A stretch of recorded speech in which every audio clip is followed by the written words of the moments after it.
बोलो भारत माता की, भारत माता की, छत्रपती शिवाजी महाराज की।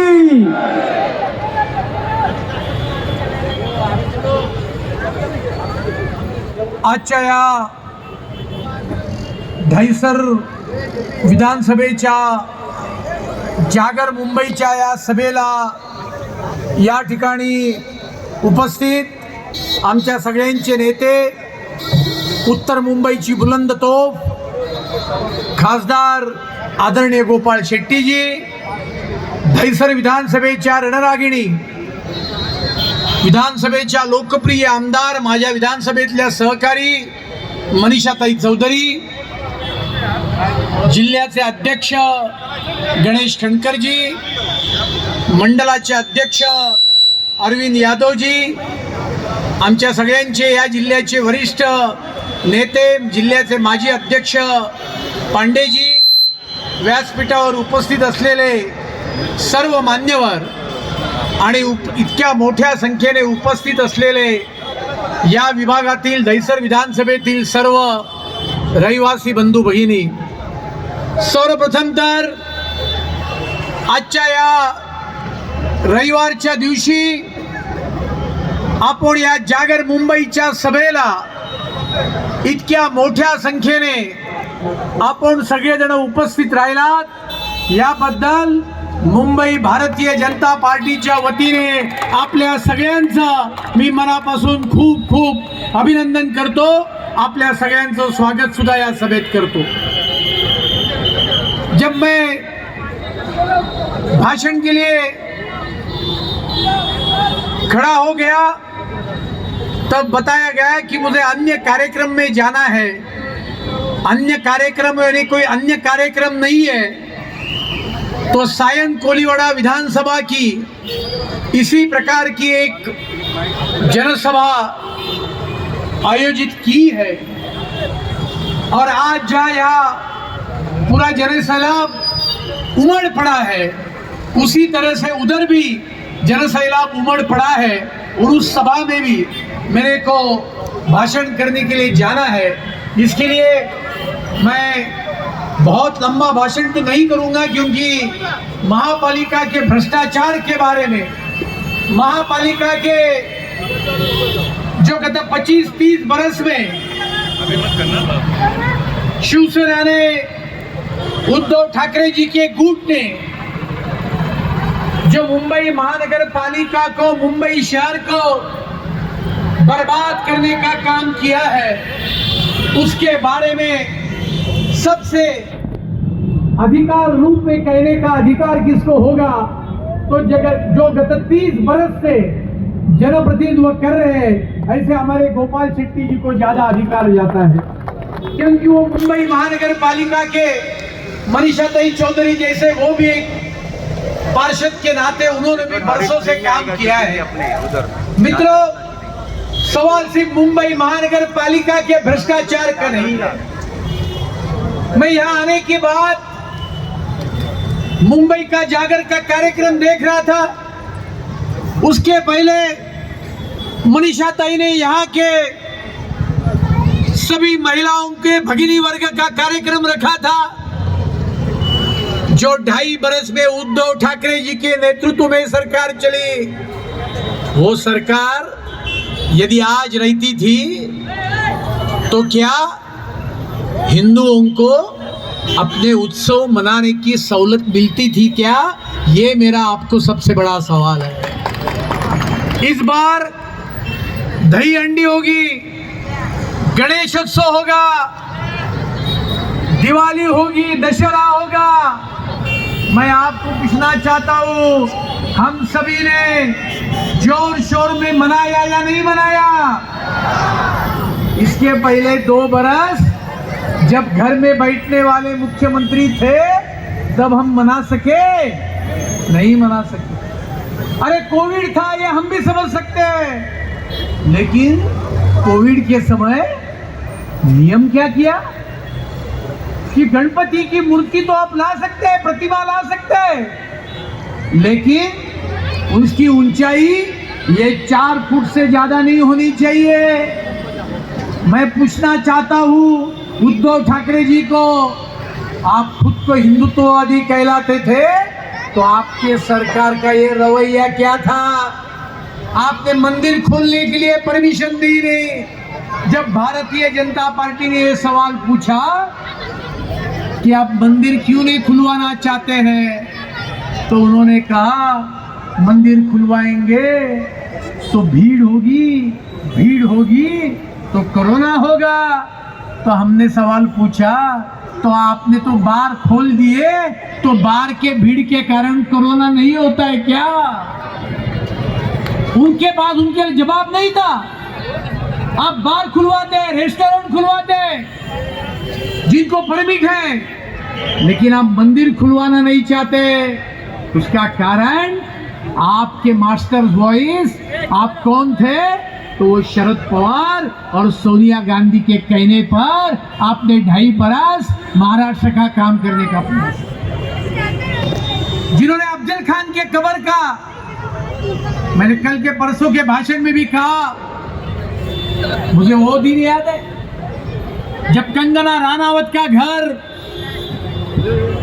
उन्होंने गैर कानूनी मार्ग से तोड़ने का काम किया, तब सामना की हेडलाइन भी उखाड़ दिया।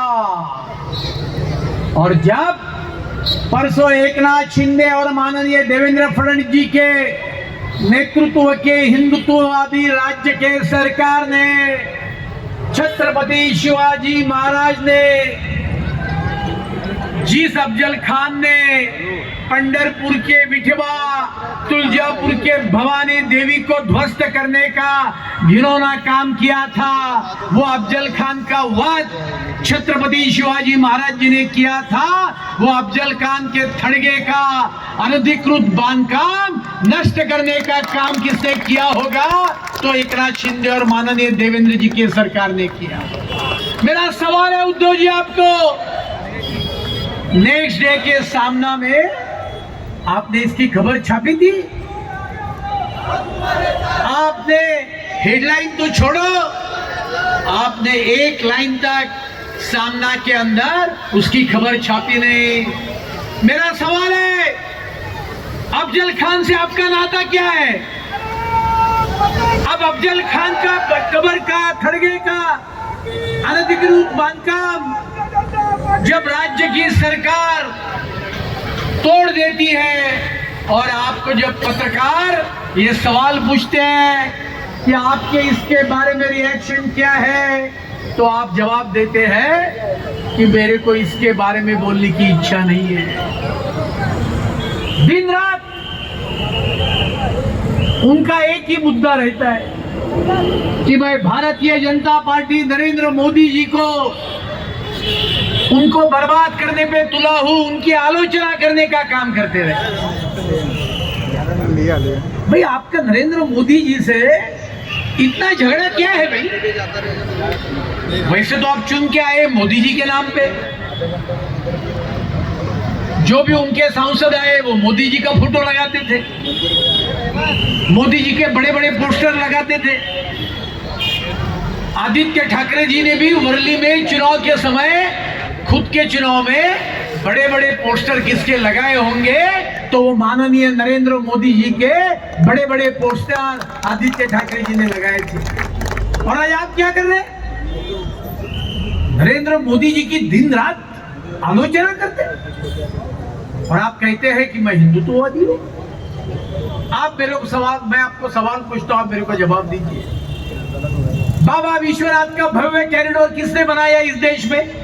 मोदी जी ने बनाया। मेरे को सुनाई नहीं दे रहा है। मोदी ने। राम मंदिर, भव्य राम मंदिर इस देश में अपना 500 बरस का सपना था, किसने बनाया? मोदी जी ने। उज्जैन में महाकाल का कॉरिडोर किसने बनाया? मोदी जी ने। और जब बाबा विश्वनाथ के कॉरिडोर के उद्घाटन के लिए मोदी जी गए थे, तो मोदी जी ने अपने भाषण में क्या कहा? मोदी जी ने अपने भाषण में यह कहा, जब जब काशी विश्वनाथ को भ्रष्ट करने वाला औरंगजेब इस देश में पैदा होगा, तब उसको जवाब देने के लिए छत्रपति शिवाजी महाराज इस देश में जन्म लेंगे। ये मोदी जी ने उस दिन कहा था। मेरा सवाल है आपको, यानी उनको, आपको नहीं, तो आपको मोदी जी इतने खुबते क्यों हैं? अब मोदी जी के खिलाफ दिन रात इतनी बात क्यों कर रहे हैं? और उसके बावजूद अब आपको हिंदुत्ववादी कहते हैं, क्योंकि आपका हिंदुत्व ये फर्जी हिंदुत्व है। और जब आपको मालूम पड़ गया कि महानगर पालिका में आपने 25-30 बरस में जो काम किया, उसके कारण आज की मुंबई कर जनता आपको मतदान नहीं करने वाली है, तो ये मुंबई कर जनता के बीच में भाषा के नाम पर, मजहब के नाम पर आप दरार पैदा करने का घिनौना प्रयास कर रहे हैं। आप सामना में आर्टिकल छाप रहे, एक प्रकार की बातें कर रहे हैं।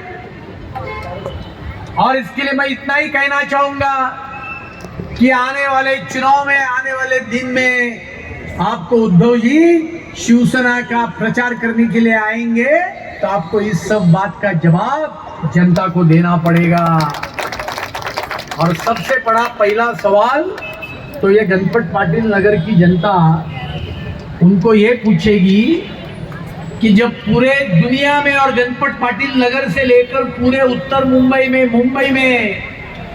विशेषतः झुग्गी झोपड़ियों में कोविड का कोहराम मचा था, और जब उस कोविड के समय जब लोग आपस में मिलने के लिए डरते थे, उस समय पर ये गणपत पाटिल नगर में दहीसर विधानसभा में लोगों के बीच में जाकर सेवा करने का काम कोई कर रहा था, तो गोपाल शेट्टी और मनीषा चौधरी जी के नेतृत्व में भारतीय जनता पार्टी के लोग काम कर रहे थे।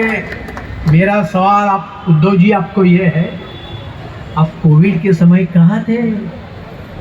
वर्षा में आपका बेटा उपनगर का पालक मंत्री था, तो उपनगर के पालक मंत्री, मैं आपको सवाल पूछना चाहता हूं, ये कोविड के 2 बरस में आप में से किसी को कभी दिखाई दे? कभी गणपत पाटिल नगर में आए? नहीं आए। कभी दहीसर विधानसभा में आए? नहीं आए। आप दुखी मत हो जाओ, पूरे मुंबई में किधर दिखे नहीं। ये दोनों अपने घर में बैठे थे। महाराष्ट्र ने अजब और गजब मुख्यमंत्री देखा। 2.5 बरस के अंदर ये मुख्यमंत्री कभी मंत्रालय में गए ही नहीं। मैं एक दिन टीवी पे मेरे को किसी ने बताया ब्रेकिंग न्यूज आ रही है। मतलब क्या हुआ ब्रेकिंग न्यूज आ रही है? उस बोला मुख्यमंत्री के बारे में ब्रेकिंग न्यूज आ रही है, मैंने उस समय की बात है। तो मैंने बोला लगाओ बाबा टीवी लगाओ, क्या ब्रेकिंग न्यूज है? तो ब्रेकिंग न्यूज ये थी की मुख्यमंत्री उद्धव ठाकरे मंत्रालयाकडे निघाले। अरे हमारे गोपाल शेट्टी और मनीषा ताई चौधरी तो रोज सुबह 9 बजे अपने ऑफिस में बैठते हैं, और ब्रेकिंग न्यूज कि मुख्यमंत्री उद्धव ठाकरे मंत्रालय में जा रहे हैं। अरे भाई तुम्हारा काम ही है दगाबाजी करके, जनता से विश्वासघात करके, मोदी जी का विश्वासघात करके आप मुख्यमंत्री बने। लेकिन आपने क्या काम किया 2.5 बरस? लोगों को लगा चलो मुंबई का आदमी महाराष्ट्र के इतिहास में पहली बार महाराष्ट्र का मुख्यमंत्री हुआ है। लेकिन मुंबई शहर के जो विकास के काम माननीय देवेंद्र फडणवीस जी ने मुख्यमंत्री के नाते चालू किए थे, जिस मेट्रो स्टेशन के छत्र छाया में हम बैठे हैं, वो मेट्रो से लेकर गणपत पाटिल के नगर के विकास तक ये सभी काम रोकने का पाप किसने किया होगा? तो ये महाभकास आघाड़ी सरकार के मुख्यमंत्री और उनके मंत्रिमंडल ने। आपने हजारों करोड़ से ये प्रोजेक्ट का खर्चा बढ़ाया, आपको इसका भी जवाब आने वाले दिन में जनता को देना पड़ेगा। और इसके लिए ये मुंबई शहर के सभी प्रश्न लेकर हम जनता के बीच में जा रहे हैं। राज्य में एक हिंदुत्ववादी सरकार है जो सही में मराठी लोगों के लिए, मुंबईकर लोगों के लिए, हिंदुत्व के लिए, इस महाराष्ट्र के आम जनता के लिए मेहनत करने वाली सरकार है। जो मेट्रो चालू होने की प्रतीक्षा हम कर रहे थे, 3 महीने के अंदर माननीय देवेंद्र जी ने इस मेट्रो को इस प्रकार की गति दी कि दिसंबर के आखिर में या जनवरी के पहले 15 दिन के अंदर अंधेरी से लेकर दहिसर तक, अंधेरी वेस्ट से दहिसर वेस्ट तक ये मेट्रो का उद्घाटन हमारे लाडले प्रधानमंत्री माननीय नरेंद्र मोदी जी के हाथ से हम करेंगे। और हम देखेंगे मोदी जी इस मेट्रो से हम सभी को हाथ दिखाते हुए, अभिवादन करते हुए जाने वाले हैं। मैं ये सवाल पूछना चाहता हूं, 2.5 बरस में आपने मुंबई शहर के हित के लिए क्या काम किया? कितने सारे निर्णय ये 3 महीने के अंदर हमारे सरकार ने किए। और इसके लिए मैं इतना ही कहूंगा कि लोगों को गुमराह करने का प्रयास ये उद्धव ठाकरे जी के शिवसेना ने नहीं करना चाहिए। और यदि वो करेंगे तो चुनाव के माध्यम से मुंबई कर जनता उनको मुंह तोड़ जवाब आने वाले दिन में देकर रहेगी। ये भी आज के दिन में मैं कहना चाहता हूं। और मुंबई महानगर पालिका का भ्रष्टाचार, उसके बारे में तो गोपाल जी और मनीषा दई चौधरी आपको मेरे से ज्यादा कहेंगे, क्योंकि वो दोनों पार्षद भी रहे हैं और उनको महानगर पालिका से बहुत नजदीकी रिश्ता भी रहा है। लेकिन मैं इतना ही कहूंगा कि 7-8 महीने पहले 25 बरस सत्ता में रहने के बाद क्या निर्णय था? मागेल त्याला पाणी, ये निर्णय किया। अरे आप 30 बरस सत्ता में, मागेल त्याला पाणी, जो मांगेगा उसको पानी। अरे पानी तो मूलभूत अधिकार है भाई। आपने 30 बरस में जिसने पानी मांगा उसको पानी देने का काम भी नहीं किया। यही आपका अपयश, आपकी खामियां, आपकी कमियां दिखाता है। मैं आखिर में इतना ही कहूंगा, ये भ्रष्टाचार ये खत्म करने की आवश्यकता है। आज भी मुंबई शहर में, उत्तर मुंबई में भी जगह जगह पर पानी की किल्लत है कि नहीं है? और आप समाचार पत्र में पढ़ेंगे तो इस बार बारिश कितना हुआ? एवरेज से ज्यादा भादसा डैम है। बाकी मुंबई को पानी का सप्लाई करने वाले डैम है, उसमें पानी कितना है?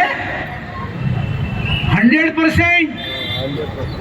लेकिन उधर 100% पानी है तो अपने घर के नल में पानी क्यों नहीं आता है? जब महानगर पालिका में जाकर हम कहते हैं कि हमको एक्स्ट्रा कनेक्शन चाहिए, 6 इंच के जगह पर 9 इंच की पाइपलाइन चाहिए, 2 इंच के जगह पर 6 इंच की पाइपलाइन चाहिए, तो बोलते हैं पानी नहीं है, आपको ज्यादा पानी दे नहीं सकते। तालाब में पानी है लेकिन लोगों के घर के नल को पानी नहीं है। इसका कारण जो बीच में इनकी जो महानगर पालिका की पाइपलाइन है, ये इनके भ्रष्टाचार के कारण चोकअप हुई है। ये भ्रष्टाचार खत्म करके ये पूरी पाइपलाइन साफ करने की, उसके बाद हमारे घर में पानी आएगा और मुंबई शहर का विकास, हम सभी का विकास आने वाले दिन में हम माननीय देवेंद्र जी के नेतृत्व में करेंगे। इतना ही कहते हुए फिर से एक बार आप सभी को धन्यवाद और आपके बीच में से जल्दी जाने के लिए क्षमा मांगते हुए मेरे भाषण समाप्त करता हूं। जय हिंद, जय महाराष्ट्र। बहुत बहुत धन्यवाद माननीय अतुल जी। मैं सनेर से